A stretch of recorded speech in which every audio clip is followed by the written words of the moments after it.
നിയമസഭാ തെരഞ്ഞെടുപ്പ് പടിവാതിൽക്കൽ എത്തി നിൽക്കെ ബി.ജെ.പിയെ വെട്ടിലാക്കി FCRA നിയമ ഭേദഗതി ബിൽ. വിദേശ ധനസഹായം സ്വീകരിക്കുന്ന സന്നദ്ധ സംഘടനകൾക്കും ട്രസ്റ്റുകൾക്കും മേൽ കടുത്ത നിയന്ത്രണങ്ങൾ ഏർപ്പെടുത്തുന്നതാണ് പുതിയ ഭേദഗതി.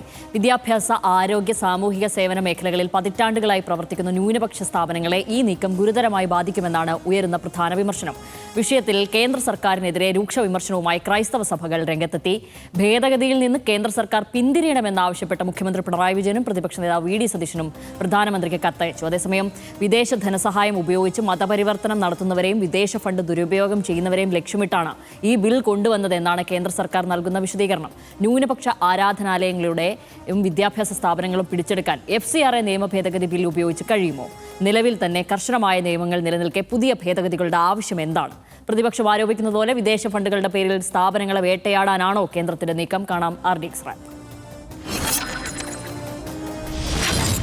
വിദേശ ധനസഹായം സ്വീകരിക്കുന്ന സന്നദ്ധ സംഘടനകൾക്കും ട്രസ്റ്റുകൾക്കും മേൽ നിയന്ത്രണങ്ങൾ ഏർപ്പെടുത്തുന്ന ഭേദഗതി ബിൽ കേന്ദ്ര സർക്കാർ കഴിഞ്ഞ ബുധനാഴ്ചയാണ് ലോക്സഭയിൽ അവതരിപ്പിച്ചത്. ലൈസൻസ് പുതുക്കാൻ വൈകുകയോ പുതുക്കാതിരിക്കുകയോ ചെയ്യുന്ന സാഹചര്യത്തിൽ സംഘടനകളുടെ ആസ്തികൾ കേന്ദ്ര സർക്കാരിന് ഏറ്റെടുക്കാൻ അധികാരം നൽകുന്നതാണ് ബില്ലിലെ വിവാദ വ്യവസ്ഥ. ഭേദഗതിയിൽ ആശങ്ക വേണ്ടെന്ന് കേന്ദ്ര സർക്കാർ പറയുമ്പോഴും പ്രതിഷേധം ശക്തമാക്കാൻ ഒരുങ്ങുകയാണ് ക്രൈസ്തവ സംഘടനകൾ. FCRA ഭേദഗതി ആശങ്കാജനകമാണെന്നും സഭകളുടെ പ്രവർത്തനങ്ങളെ തകിടം മറിക്കുന്ന വ്യവസ്ഥകൾ പുനഃപരിശോധിക്കണമെന്നും ഓർത്തഡോക്സ് സഭ ആവശ്യപ്പെട്ടു. FCRA ഭേദഗതിയിൽ നിന്ന് പിന്തിരിയണമെന്നാവശ്യപ്പെട്ട് പ്രധാനമന്ത്രി നരേന്ദ്രമോദിക്ക് മുഖ്യമന്ത്രി പിണറായി വിജയനും പ്രതിപക്ഷ നേതാവ് വി.ഡി. സതീശനും കത്തയച്ചു. എന്നാൽ FCRA ആരെയും ലക്ഷ്യം വെച്ചുള്ളതല്ലെന്നും ചില ദുരുപയോഗങ്ങൾക്കെതിരെ മാത്രമുള്ള നിയമമാണെന്നും BJP സംസ്ഥാന അധ്യക്ഷൻ രാജീവ് ചന്ദ്രശേഖർ പറഞ്ഞു. വിദേശ ഫണ്ടുകളുടെ പേരിൽ സ്ഥാപനങ്ങളെ വേട്ടയാടാനാണ് കേന്ദ്രത്തിന്റെ നീക്കമെന്ന ആരോപണം വരും ദിവസങ്ങളിലും മുഖ്യ പ്രചാരണായുധമായി മാറിയേക്കും. RDX rap news Malayalam.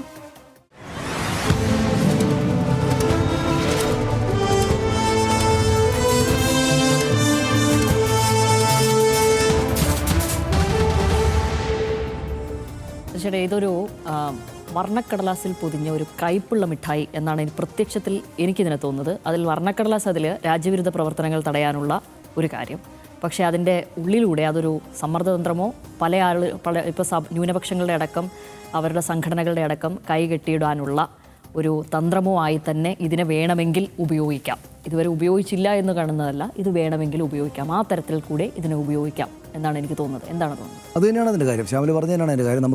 ഇപ്പോൾ സമയമില്ലാത്തതുകൊണ്ട് അധികം നമുക്കൊന്ന് വിശദമായിട്ട് ഇത് ചർച്ച ചെയ്യേണ്ടത് അടുത്ത ദിവസം ചർച്ച ചെയ്യാം. പക്ഷേ ഞാനൊരു കാര്യം പറയാം. അതായത് വഖഫ് ഭേദഗതി ബില്ല് ഓർമ്മയുണ്ടല്ലോ, അത് കൊണ്ടുവന്നപ്പോൾ അവരാദ്യം വഖഫ് ഭേദഗതി ബില്ലുമായിട്ട് വന്നു. അപ്പോൾ ഞാനൊന്നും മിണ്ടിയില്ല എന്ന മറ്റിരുന്ന ആളുകളെ തേടിയിട്ട് ഇപ്പോൾ FCRA ബില്ല് വന്നിരിക്കുകയാണ്. അതായത് ഇതിൻ്റെ അകത്തെല്ലാമുള്ള കാര്യം എന്താണ്? ഇവർ കുഴപ്പം കാണിക്കുന്ന ആളുകളാണ്, ഇവർക്ക് മേൽ കൂടുതൽ നിയന്ത്രണം ഞങ്ങൾക്കുണ്ടാകേണ്ടതുണ്ട് എന്ന കേന്ദ്ര സർക്കാരിനെ നയിക്കുന്ന ആളുകളുടെ തെറ്റായ ചിന്താഗതിയാണ് ഈ സംഗതിയിലേക്ക് കൊണ്ടുപോയിരിക്കുന്നത്. അതിൻ്റെ വിശദാംശങ്ങൾ ഇപ്പോൾ ഈ രാഷ്ട്രീയ പാർട്ടികളെല്ലാം, അതായത് വി.ഡി. സതീശൻ കത്തെഴുതിയിട്ടുണ്ട്, മുഖ്യമന്ത്രി പിണറായി വിജയൻ കത്തെഴുതിയിട്ടുണ്ട്, CPM-ൻ്റെ ദേശീയ സെക്രട്ടറി കത്തെഴുതിയിട്ടുണ്ട്, രാഹുൽ ഗാന്ധി അതിനെതിരെ സംസാരിച്ചു. രാഹുൽ ഗാന്ധി എന്ന് പറഞ്ഞ RSS-നൊഴികെ ബാക്കി ആർക്കും ഈ ഇതിലിളവില്ല എന്നാണ്. അതാണ് ഞാൻ പറഞ്ഞത്. നമുക്ക് കുറച്ചുകൂടെ വിശദമായിട്ട് ചർച്ച ചെയ്യേണ്ടതുണ്ട്. ചർച്ചയാവുകയും ചെയ്യും. വരും ദിവസങ്ങൾ ഉറപ്പായിട്ടും ചർച്ചയാവും. നമുക്ക് ഇന്നിത് അവസാനിപ്പിക്കാം. ഇപ്പോൾ തന്നെ മധ്യ കേരളത്തിലൊക്കെ സഭകൾക്കിടയിലുള്ള പ്രശ്നമായി ഉയർന്നു വരുന്നുണ്ട്. ക്രൈസ്തവ വിഭാഗങ്ങളെ ഒപ്പം നിർത്താനുള്ള നീക്കത്തിനിടെ BJPയെ വെട്ടിലാക്കുന്നതായിരുന്നു FCRA നിയമ ഭേദഗതി ബിൽ. സർക്കാർ ഒരു അതോറിറ്റി ഉണ്ടാക്കി മതസ്ഥാപനങ്ങൾ ഏറ്റെടുക്കാനിടയുണ്ട് എന്നതടക്കമുള്ള ആശങ്കയാണ് ക്രൈസ്തവ സഭകൾ പങ്കുവയ്ക്കുന്നത്. ഉത്തരേന്ത്യയിൽ കന്യാസ്ത്രീകൾക്കെതിരായ അക്രമ സംഭവങ്ങളെ തുടർന്ന് BJPയോട് വിശ്വാസികൾ കുറച്ച് അകലം പാലിച്ചിരുന്നു. കേക്കുമായി ക്രിസ്മസ് കാലത്ത് ക്രൈസ്തവ ഭവനങ്ങളിലേക്ക് BJP നേതാക്കൾ എത്തിയെങ്കിലും ക്രിസ്ത്യൻ ഔട്ട്റീച്ച് പാളി എന്നാണ് പാർട്ടി വിലയിരുത്തിയത്. അതിനുശേഷം വീണ്ടും സഭയെ തങ്ങളോട് അടുപ്പിക്കാൻ ശ്രമിക്കുമ്പോഴാണ് ഇരുട്ടടിയായി FCRA ഭേദഗതി ബിൽ വരുന്നത്. രാജ്യത്ത് വിദേശ പണം സ്വീകരിച്ച് സാമൂഹിക പ്രവർത്തനങ്ങളും സേവന പ്രവർത്തനങ്ങളും നടത്തുകയും ചെയ്യുന്നവരിൽ ഏറെയും ക്രിസ്ത്യൻ വിഭാഗമടക്കമുള്ള ന്യൂനപക്ഷ വിഭാഗങ്ങളാണ്. FCRA നിയമത്തിലെ പുതിയ നിയമങ്ങൾ അത്രയും ആദ്യം ബാധിക്കുന്നതും ഈ ന്യൂനപക്ഷ വിഭാഗങ്ങളെ തന്നെയാണ്. ക്രിസ്ത്യൻ സഭകളും മുസ്ലിം സംഘടനകളും അടക്കം വിദ്യാഭ്യാസ, ആരോഗ്യ മേഖലകളിൽ നടത്തിവരുന്ന സേവനങ്ങളെല്ലാം വിദേശ സഹായങ്ങളുടെ കൂടി പിൻബലത്തിലാണ് നടക്കുന്നത്.